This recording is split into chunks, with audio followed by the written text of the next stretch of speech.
Plural effusion भी कई reason से हो सकती है। टीबी के कारण मोस्ट कॉमन है हमारे देश में।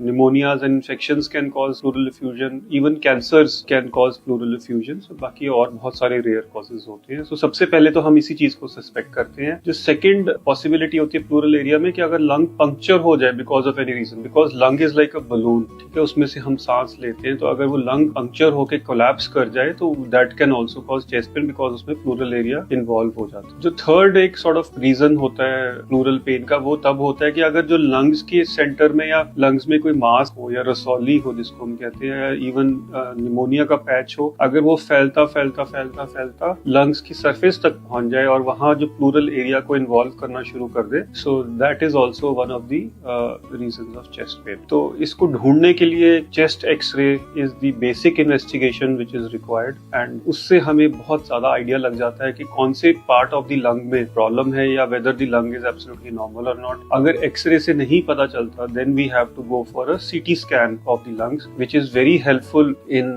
सॉर्ट ऑफ डिलिनेटिंग और डिफरेंशिएटिंग कि कहाँ प्रॉब्लम है, बिकॉज जहाँ प्रॉब्लम है उसके हिसाब से ही ट्रीटमेंट होती है, उसके हिसाब से इन्वेस्टिगेशन होती है, और तो ही हम आगे प्रोसीड कर सकते हैं। तो उम्मीद है आपको थोड़ा सा आइडिया लगा होगा कि respiratory lung causes of chest pen क्या होते हैं, and if you need any help on this you can contact us.